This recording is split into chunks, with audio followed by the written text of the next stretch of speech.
За өдрийн мэнд эрхэм хүндэт сонсогчдоо. Сар шинэ маань өнгөрөөд удаагүй байна. Хэдхэн хоногийн өмнө усан барс жилийнхаа тэргүүн сарын шинийн нэгэнтээ золголоо. Тэгэхээр сонсогчид та бүхэн маань сар шинэдээ сайхан шинэлсэн үү? Дааг далантай, бяруу булчинтай, төлөг сүүлтэй, торон бүхтэй орвөө. За тэгээ өнөөдрийн маань дугаарын зочноор манай Монголын бүтээмжийн төвийн эксперт Ариун Зул маань ирсэн байгаа. За тэгэхээр сайхан шинэлсэн үү Зулаа? Доонд минь тарган тавтай орвөө. Сайхан шинэллээ. Та сайхан шинэлсэн үү? Сайхан хүнээс та анд минь тарган тавтай орвоо гэдэг ахын. Ер нь над шиг тарган тавтай орсон хүн ер нь их ховор байна. Тэгэхээр бүсгүүчүүд маань бас удахгүй нөгөө Охтын баяр болох гээд байдаг. Тийм ээ. Тэгэхээр подкаста сонсонгоо дасгал хийж байгаа өөрийнхөө гоо сайханд тийм ээ гойлог биед анхаарал тавьж байгаа бүсгүүчүүдээ бол гүнээ талархаж маш их дэмжиж байгаа шүү гэдгээ өнөөдрийн зочныхаа хамт битээр илэрхийлж байна. Тэгэхээр цагаан сарынхаа ариун сайхан олж авсан тийм ээ тэр нөөшийг тун удахгүй ажил хөдөлмөр маш их завгүй өдрүүд тэгээд түүнээс гарах бүтээмжээрээ хайлуулан урсахын өрөөл тавья. За ингээд өнөөдрийн маань нэвтрүүлэг бид Монголын бүтээмжийн төвийн хамгийн суур үндсэн ойлголтуудын нэг болох цаашид бүр бүтээмжийн мэрэгжилтэн болж дэвштлээ юуны түрүүн ойлгож авах тэр ойлголтын талаар ярилцахаар бэлдсэн байгаа тийм ээ. За тэгэхээр урд нь бид нар Gemba Kaizen гэж юу вэ гэдэг тухай ярьж исэн. Тэгвэл бид нар өнөөдөр илүү дэлгэрэнгүй болгоод Kaizen хандлага болон долоон алдагдал гэдэг сэдвээр ярилцах гэж байна. Тэгэхээр яг Kaizen хандлага гэж яг юу хэлээд байгаа юм бэ гэдгээс хоёлаа эхлэе. За баярлалаа. Тэгэхээр Kaizen хандлага гэдэг маань ямарваа нэг зүйлийг илүү сайнаар хийх, илүү тийм ээ үр бүтээлтэйгээр хийх гэдэг өмнө нь бид нар бас ярьж ирсэн тийм ээ. Тэгэхээр альва байгууллагын өөрт байгаа нөөцийг ашиглан түүнийг маш үр дүнтэйгээр хурдан цаг ашиглах тийм ээ. За түнчлэн илүү хялбар аргаар хийх аргачлалыг Kaizen хандлага гэж нэрлэдэг байгаа. За энэ аргад маань байгууллагын удирдлага, менежмент болон түнчлэн байгууллагт ажиллаж байгаа бүх ажилчнууд бүгд нэгэн зорилгоор нэгдэж хийснээр Kaizen хандлагын үр шим гардаг байгаа. Тэгэхээр энэ Kaizen хандлагыг долоон алдагдал гэдэг энэ ойлголттой дандаа хамт хэрэглээд байна л да. Тэгэхээр яг долоон алдагдал гэж байгаа. Яагаад 3 биш? Яагаад яг долоон алдагдал юм? Тийм ээ. За тэгэхээр энэ нөгөө нэг Японы Toyota-гийн компанийн инженер Taichi Ono гэдэг өөрийнхөө байгууллага дээр энэ долоон алдагдал гэдэг зүйлийг гаргаж ирсэн байгаа тий. Өөрөө судалгаа шинжилгээ хийгээд процессын үйл явцын дунд биднэрт ийм алдагдлууд байна гэсэн алдагдлуудаа гаргаж ирээд тэдгээр алдагдлаа бид яаж засаж залруулах вэ гэдэг дээр нэг мөрчлөө ярилцаж үйлдвэрлэлээрээ байгууллагаараа ярилцаж хийгээд тэгээд маш жижиг алхмаар ахицтайгаар хийснийхаа үндсэн дээр Kaizen хандлага долоон алдагдал маань гарсан байдаг. За тэгвэл яг энэ 7 алдагдал гэдэг дотор яг юу орж ийн? Эхнээс нь яг юуг хүмүүс байгууллага алдагдал гэж харах ёстой юм тий? Тийм тэгэхээр энэ 7 алдагдал гэдэг маань болохоор ямарваа нэгэн орцоос гарц хүртэл явагдах нөгөө үүдэл ажиллагааны дараал буюу процессс гарч байгаа алдагдлуудыг хэлээд байгаа юм л да. Тэгэхээр энэ нь болохоор хүлээл буюу саатал гэдэг нэг алдагдал байгаа юм. За хоёрт нь тээвэрлэлт байна. За гуравт нь боловсруулалт тийм ээ. За дөрөвт нь бараа материалын илүүдэлгийн алдагдaltaй ажиллана. За тавт нь илүү хөдөлгөөн хийгээд алдагдал гаргаад байна. За 6-т нь гологдлох гаруул алдагдал орж байна. За тэгээд хамгийн сүүлд нь хит үйлдвэрлэл хийгээд алдагдалд ороод байна гэсэн. Тэгэхээр эдгээр 7 алдагдал маань ер нь байгууллагын үйл ажиллагааны процесс явагдаж байхдаа байнга ихэнхдээ ер нь ажиглагдж байдаг том алдагдлууд байдаг. Энэ алдагдлуудыг ингэж страталтайгаар тийм ээ баг багаар засаж сайжруулснараа байгуул маань алдагдaltaгүй нөөцөө хуваарлаж боломжийн ашигтай үйл ажиллагаа явуулах бүрэн боломжтой гэж үздэг. Тэгэхээр би магадгүй өөрөө яг үйлдвэрлэл биечлэн бүтээгдэхүүн үйлдвэрлэдэггүй болохоор сайн ойлгохгүй байж магадгүй учраас надтай адилхан сонсогч бас нэлээд олон байж магадгүй учраас энэ 7 алдагдлыг алдагдал болгон дээр нь бас жижигэн тайлбарлаад яавал сайжруулах вэ гэдэг талаар нь бас ярьсан зүгээр байх гэж бодож байна л да. Тэгээ миний хувьд болохоор жишээ нь гологдлыг бол ойлгож байгаа боловч тийм үү хит үйлдвэрлэл гэхээр бас яхаараа бас одоо алдагдал болдгийг гэж бодох шиг тийм үү. Тэгэхээр энэ талаар сонсогчдоо яг одоо алдагдал бүрээр нь илүү одоо дэлгэрэнгүй ойлголт өгсөн дээр баха. Тэгэхээр алдагдлууд бүгдөө өөр өөрсдийн гэсэн тийм тодорхой алдагдлуудтай л байгаа л да. Жишээ нь одоо бид нар хүлээлтийн алдагдал гэж юу хэлээд байна гэхээр бас хүн болгон тэр болгон мэдэхгүй яг таны хэлж байгаа ч гэх тийм ээ. Тэгэхээр хүлээлтийн алдагдал гэдэг маань ерөөсөө хүлээгээд цаг хугацааг алдаад байна тийм үү. Тэгэхээр бид нар ямарваа нэгэн юмыг ингээл хүлээсээр байгаа цаг хугацаа алдаад байдаг. Гэтэл тэр цаг хугацаа алж байгаа оронд тэр цаг хугацаанд өөр ажил хийгээд бүтээмжийг дээшлүүлээд явах хэрэгтэй байдаг. Тэгээ би бүх алдагдлуудаар жижиг жишээ аваад явчих л да. Энэ маань яриул маш том сэдв учраас бас жижигхэн ойлгомжтой жишээ аваа явчих тийм ээ. За жишээ нь хүлээлтийн алдагдал дээр хурал олж ийн. За 9 хүн хуралд ороод суудсан байла. 10 хүн ирэх ёстой байсан. 10 хүн 10 минут хоцроод хуралдаа ирчлээ. Гэтэл энийг 10 минут тэр хүний алдагдал 10 минут гэж тооцоод бодоод идэг хүмүүс. Гэтэл нөгөө хүлээж байгаа 9 хүн маань бас 10 минут алдсан байдаг. Тэгээд эдгээр маань 90 минут алдсан байна. Тэгэхээр байгууллагт 90 минутын алдагдал үүссэн байна гэсэн үг байхгүй юу хүлээлгээр. За энэ хүлээлтийн алдагдал маань иймэрхүү. За бараа материалын илүүдэл гэдэг нь болохоор одоо бараа материал үйлдвэрлэж явах явцдаа нөгөө үйлдвэрлэж байгаа хүмүүс нь за илүү байхад ер нь хэрэгтэй хоёрыг агуулныг үнэгүй гэх мэтчлэн тиймэрхүү юмнууд хийдэг ба. За ингэж бараа материалын илүүдэл үүсгэснээр бид нэр үйл ажиллагаанд дахиж процессын алдагдал үүсэж байгаа тийм ээ. Дахин үйлдэл хийн, ахиж нөгөө хийх ёстой цаг хугацаанаас илүү хугацаа зарцуулж хийж байгаа. Тэрний оронд яг цагт нь хийгээд цагт нь гаргаад тэгээд байхгүй бол бараа материалын илүүдэл үүсгэх юм бол ахаал бас нөгөө л агуулах ашиглах хэрэг болно. Ахаал бичиг цаасны хэрэг гаргаад бүгдийг бүртгэж хэрэг болно тийм ээ. Инээдтэй юм хэлэхүү. Жишээлбэл сая одоо бид хоёр дөнгөж сая цагаан сарын тухай яриагаа эхэллээ шүү дээ. Тэгэхээр цагаан сарын буузны мах илүүдлээ, гурил илүүдлээ гээл нэг хэдхэн буузны мах за дахиад жоохон гурил зуурыг гээл дахиад одоо эрт унтаж амрах байсан бол бүгдээрээ гурил зураал үргэлжлүүлж хийгээл гэтгсэн чинь хоёрын хооронд гурил үлдчихлээ. Дахиад нэг жоохон мах татчих гээл дахиад тэнд нь хүн нойргоо татаад л ингэдэг тийм ээ. Энэ бол бас гэр бүл дээр тийм.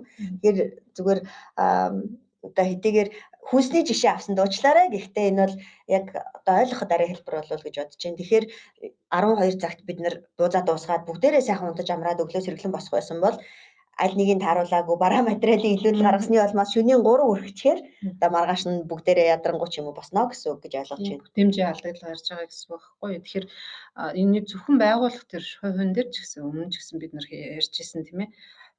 Энэ маань алдагдал гэдэг маань зөвхөн байгууллага хувийн дээр ч гэсэндээ зөв ажиллаа зохицуулж чадахгүй бол энэ 7 алдагдал маань бас л явж л байдаг гэсэн үг. За тийм байгаа. За гологдлын үед болохоор одоо тухайн байгууллага ямарваа нэгэн захиалга авчаад үйлчлүүлэгчтэй сэтгэл хүрээгүй бараа материал нийлүүлснээс болж гологдол үүсдэг тийм ээ. За гологдлоо үүссэн гологдол авсан үйлчлүүлэгч маань дараагийн одоо найз нөхдөдөө ч юм уу альва нэг нийгмийн сошиалт ч юм уу тухайн байгууллагыг ийм бараа материал үйлдвэрлэгээ ингээд надад таалагддаг гэх мэтчлэн ярих одоо сошиал медиа ч юм уу тийм үйлдэлээр байгууллагад гарц гарах маш өндөр магадлалтай.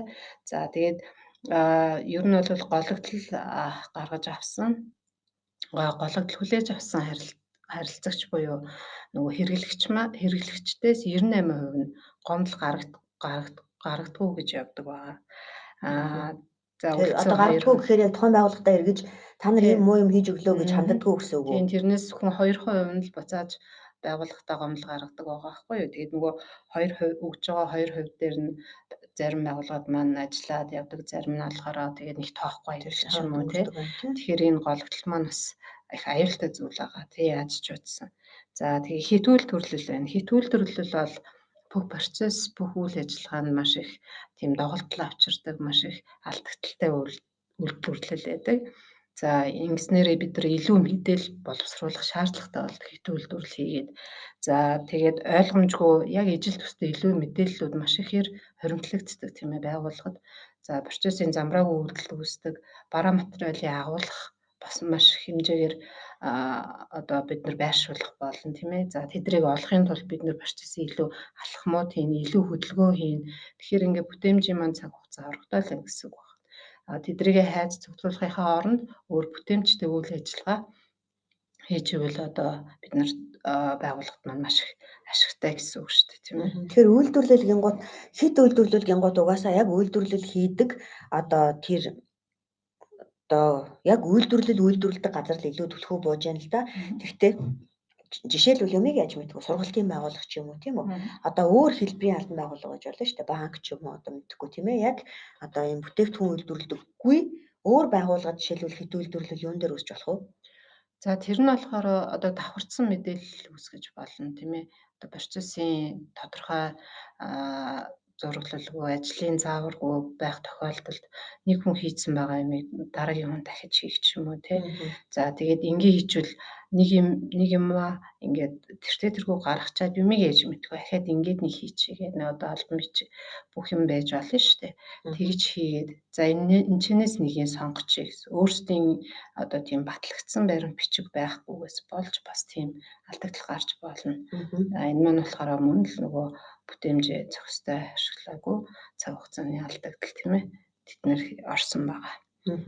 Хит үйлдвэрлэл маань ерөнхийдөө бараа материалын илүүдэлтэй тустай энэ хоёр маань. Гэхдээ бас яг үйлдвэрлэл материал нэг нийтийн бүтээгдэхүүнээр л одоо ялгарх нь тийм ээ. За тэгээ явчих болно.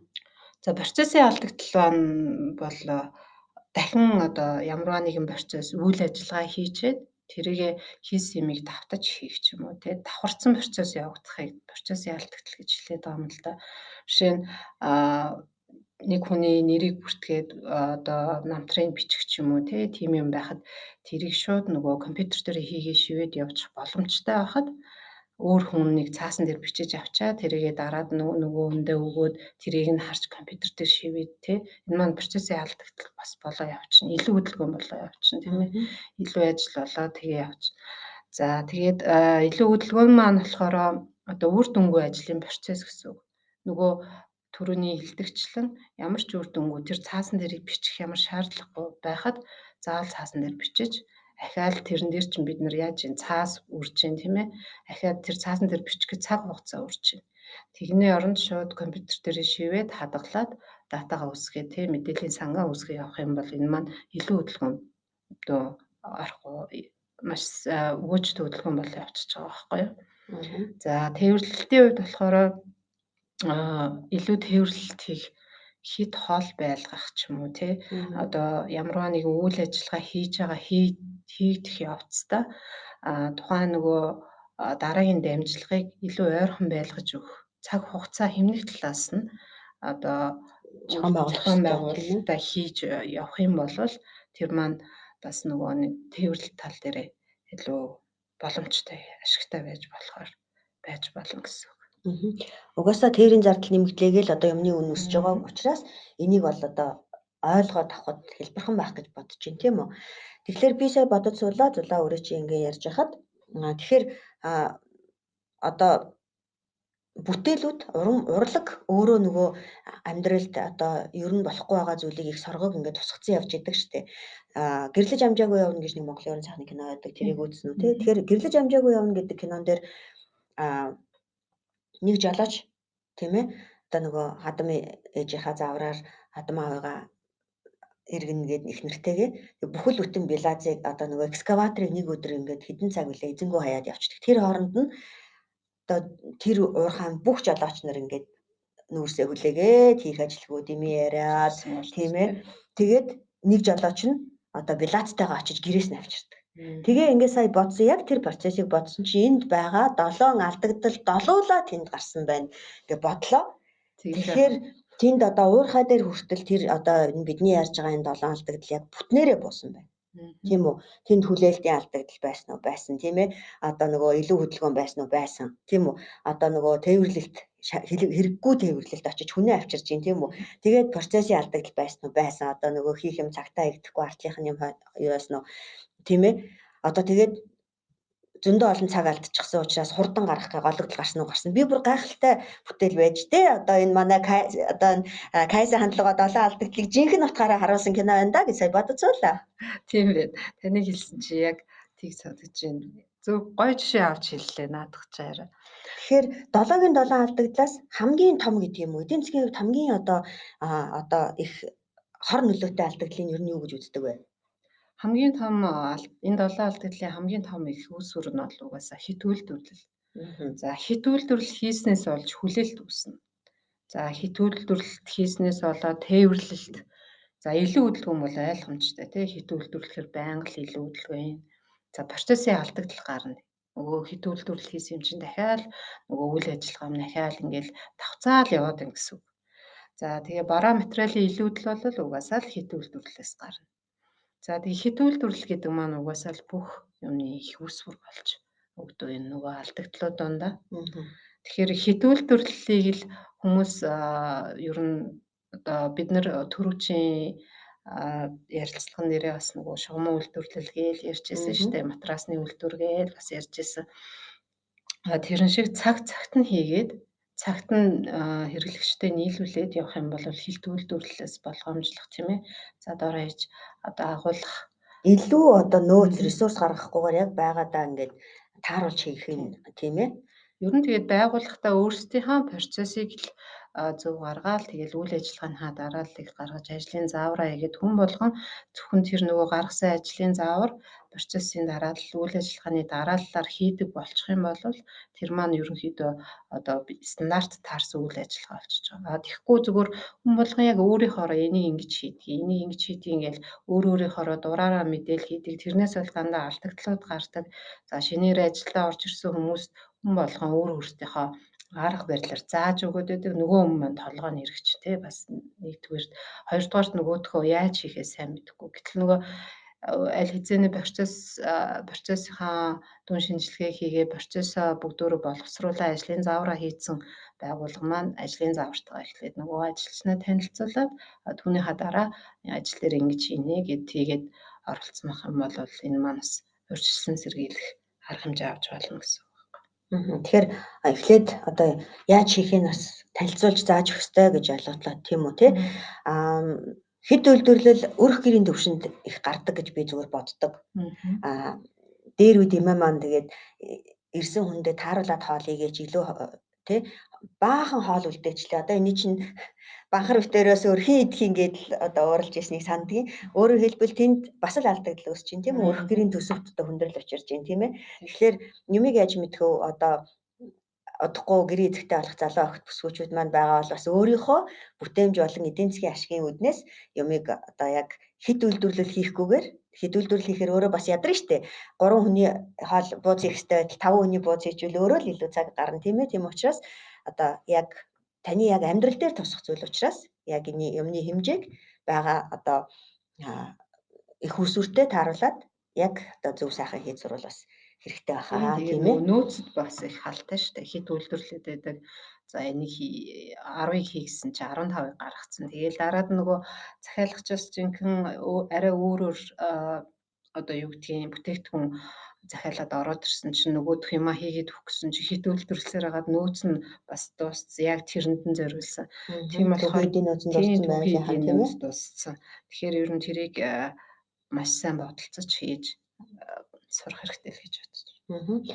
За тэгэхээр яг энэ одоо алдагдлаас яаж сэргийлэх вэ тийм үү? Одоо энэ 7 алдагдлын хэдийг нь байгууллага дээрээ олж хараад хэдийг нь яаж арилгаад ямар үр дүнд хүрсэн тийм гоё жишээнүүд юу байна? Тэрэн дээр Монголын бүтээмжийн төв одоо яг энэ талаар Монгол Улсын хэмжээнд ямар төслүүд хийж ямар үр дүнд хүрч яваа? За Монголын бүтээмжийн төв бол бид маш олон төсөл дээр ажилладаг тийм ээ. За тэгээд сүүлийн үед бид жижиг дунд үйлдвэрлэл дээр бас нэлээд ажиллаж байгаа л да. За тэгээд нөгөө үйлдвэрлэлийн бид сүүлд хийсэн байгууллагын дээр бол үйлдвэрлэл дээр ажилласан байгаа. За энд бол маш олон жижиг төслүүд чандрын нугуулангийн төслүүд хэрэгжүүлсэн. За хэрэгжүүлж явах явцад бол дандаа л нөгөө 7 алдагдлууд бол байнга л гарч ирнэ. Тэгээл 7 алдагдлуудаа хоорондоо ярилцаал оюуны давталгаа юм л дээ. Нөгөө ажилчтайгаа оюуны давталгаа хийгээд За суур шалтгаанаа гаргаж ирнэ. 5 яагаад гээд 5 яагаадаар суур шалтгаанаа гаргаж ирээд за загсан нуруунд диаграм гэж гаргаж асуудлынхаа гол мөн чанарыг тодорхойлно. За тэгснийхаа үндсэн дээр за биднэрт одоо яг ийм асуудал үүсээд байна тийм ээ. Бид нар одоо энэ жишээлбэл одоо бид хамгийн сүүлд нэг цавуу наалдах нэг төсөл хийж байгаа байхгүй юу? Аха. Тэгээд цавуугаа яаж хэмнэх үү гэд за баримтал төгөөд. тий одоо нөгөө цавуу маань их ууршаад байдаг. За нэгдүгээрт хоёрдугаарт нөгөө хүний эрүүл мэндэд айгүй муу байдаг. За тэрийг бид нар тэгвэл яаж хэмнэх үү, яаж зохицуулах уу гэдэг дээр нас төсөл хэрэгжүүлж үзэж байгаа. За тэгээд тэрхийн тулд хүмүүсээсээ санал нөгөө ажилчдаасаа бүгдөөрэнгөөс нэг бүрчлэн санал асуугаад тэрчнээсээ хамгийн зөв одоо боломжтой гэсэн саналаа гаргаж ирээд за тэрэн дээрээ төсөл хэрэгжүүлж үзээд за тэгтэл нөгөө байгууллагт маань нөгөө таглана уу энийг таглана уу одоо тий цавуугаа эргэлж дуусчаад таглана уу цавуугаа эргэлж дуусныхаа дараа энэ тагийг ингэж хэрэглэнэ үү цавуугаа эргэлж дуусчаад нөгөө цавуугаа хутгсан нөгөө төмөр мод байгаа байхгүй юу тэрийгэ хусаад та цавуугаа шавхна уу гэсэн чинь тийм одоо тайлбар маягийн санамж хүчиг байхгүй. Тийм учраас хүмүүс дандаа дутуу хагалж орхидог. За цавууныхаа модыг дандаа дотор нь хийж орхидог. Тэгэх тусам нөгөө цавуугаа авах тоолонд л нөгөөх цавуу нөгөө модондоо давхар наалдаад нөгөө лаглаас юм болцоод байдаг. Ингэснээр одоо тухайн цавуунаас одоо 75% нь хэрэглэгддэг. 25% нь хатагтай хашиждаг ч юм уу тий. За тэгэхээр энийг болохоор зөвхөн гар доорх материалаараа бүгдөө хаягч байгаа. Тийм хувинд дунд нь зүгээр ховил үсгээл цавуугаа ингээд хусаад авчдаг. Тэгээл нөгөө модоо хажуу талд нь тавиад тэгчдэг. Тэгснээр бид нэр 90% хэмнэлт гаргачихж байгаа байхгүй юу. За магадгүй цааталт нь алдагдал нь нэг 5% ч юм уу тий тэгж үзэж байгаа. Багассан гэж үзэж байгаа. Энэ мэдчлэн байдаг. Тэгээ ер нь алдагдлын одоо хамгийн сүүлд бас нэг төслийн хэрэгжүүлсэн тэр маань болохоор ямарваа нэгэн байгууллага дээр үйл ажиллагаа ингээд төсөл эхлээд хэрэгжүүлээд явж агаад тэгээ дараад нь дууссныхан дараа ингээд тайлан тавьж өгөхөд нөгөө байгууллагын маань ажилчид пүүх бид нар чи ямар их мэдсэн бэ тий бид нар одоо энэчнээс бид нар энэ төслөөс тэдэнд хүрэх хэмнэлээ гэдэг ингээ гаргахаар нэг харахад нэг их мөнгө харагддаггүй боловч за бид нар энийг сард одоо сараар тооцоход бид нар аль хэзээ нэг хэдэн зуун мянган төгрөг хэмнэсэн байдаг. За тэрийгэ жилээр тооцоход хичнээн сая төгрөг хэмнэсэн байдаг байхгүй юу. Тэгэхээр энэ ингэж хийсэн төслүүд дээр маань дандаа энэ нөгөө 7 алдагдал маань явагдчихэдэг.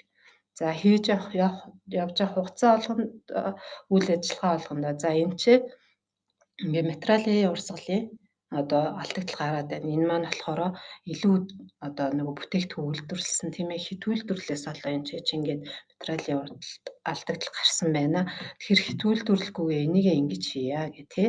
За дараад нь одоо бид нар юу гэдгийг тий нэг материалаа ингээд хэрэглэхдээ дандаа хажуу талаас нь энэ болохоор сүүлд хийсэн нэг бас нэг төсөл маань болохоор юу байгаа байхгүй юу одоо шошго үйлдвэрлэдэг. Тэгтэл нөгөө шошгоныхаа голоор нь заавал нөгөө шошгоо тавьж өгдөг. Гэтэл хоёр талд нь маш том хэрэглэгдэх зай гарчдаг. Тэр нь дандаа хаягдл болоод үүсчихдэг. Тэр маань болохоор материалаа муу адил буруу зарцуулсан байна. Гэтэл тэрийг ингээд танд хэрэглэснээрээ бид маш их хэмжээний мөнгө хэмнэх. Тэгээ дээр нь байгаль орчинд ээлтэй хог хаягдл баг гарах гэсэн ийм зүйлүүд гарч ирж байгаа. За тэгэхээр сонсогчд маань одоо өөр дээрээ бас тусгаж бодож байгаа ах гэж би бодож байна. Ягаад гэвэл би яг энэ алдагдал гэж ярихаар ер нь одоо нэвтрүүлэг хийхдээ, подкаста хийхдээ би дандаа тийм ээ одоо энэ хэрвээ сонсож байгаа хүн маань ийм байвал яах вэ гэж одоо бодож суудаг л да зүйлаа. Тэгэхээр бас нэг подкастын маань нэг дугаарыг сонссон нэг сонсогч маань надтай танаа бүтэмжийн төвийн подкастыг нэг сонссон тий. Тэгээ тэн дээр одоо яг хүнд одоо хүний амьдрал дээр одоо яг ингээд буусан жишээнүүдийг хийж өгвөл одоо зүгээр юм санагцсан. Тэгвэл хүн ойлгоход хэлбэр гэдэг одоо юм шиг санагдсан гэсэн одоо санал одоо хэлж байсан. Тэгэхээр тэрэн дээр үндэслээд би одоо ийм одоо бууз баншнаас ихсүүлээд жишээ авч байгаа шүү тийм ээ. Энийг сонсогчд маань ч гэсэн бас ойлгох байх гэж бодож байна. Тэгэхээр сонссон хүний зүгээс одоо огт сонсож байгаагүй зүйлээ ойлгохын тулд тийм ээ хамгийн энгийн өөрийнх нь амьдрал дээр одоо тусгаж өгсөн тийм жишээнүүд л их үр дүнтэй байт юм байна лээ. За тэгэхээр Монголын бүтээмжийн төв одоо энэ зөндөө олон төслүүд хэрэгжүүлж байгаа тийм ээ. Гэхдээ яг энэ кайсан хандлага 7 алдагдлыг арилгах одоо сургалт гэж зохион байгуулж байгаа тийм ээ. Тэгэхээр энэ сургалт маань ер нь хэр удаан хугацаанд үргэлжлэхийн байгууллага нэг жижиг үйлдвэр өөрийнхөө 7 алдагдлыг нэг олоод харчий да гэж бодвол одоо хэдэн цагийн сургалт, хэдэн одоо хоногийн сургалт авах хэрэгтэй вэ? Нөгөө сургалтын хувьд бол ямар нөхцлөөр авахаас шалтгаална тийм ээ. Анхан байна уу, вакцин шатных байна уу гэд бүх сургалтуудаа орчиж болно. За энэ 7 алдагдал кайзен хандлага гэдэгт маань бид нар бас төсөл хэрэгжүүлж байна. За хийгдэж байгаа бүх төслүүд дээр энэ алдагдлуудаа олж явдаг учраас ер нь бол явагдаж байгаа төслүүд маань дандаа л алдагдлыг олоод тэр алдагдлаа засах тийм төслүүд байдаг учраас 7 алдагдал маань ер нь бүх төсөл дээр явж гин гэсэн үг. Тэгэхээр байгууллагатай ч гэсэн илүү үр дүнтэй байх нэ тийм ээ. За ингээд өнөөдрийн маань дугаар дуусах төгсөж байна. За ингээд Монголын бүтээмжийн төвийн 30 жилийн туршид удахгүй болох гэж байна. Тэгэхээр Монголын бүтээмжийн төвийн одоо бүтээмжийн хөдөлгөөнд нэгдээд өөрсдийнхөө байгууллагт алдагдaltaгүй ажиллаад үр шимээ улам сайжруулад тийм ээ бүтээмжээ улам илүү болгох гэсэн хүсэлтэй байгууллагууд хүмүүс олон байгаа гэж бодож байна. Тэгэхээр тэр хүмүүстэйгээ одоо манай экспертүүд маань уулзах, зөвлөгөө өгөх, сургалт хийх одоо бүх хэлбэр та бүхний өмнө нээлттэй байгаа шүү эрхэм сонсогчдоо.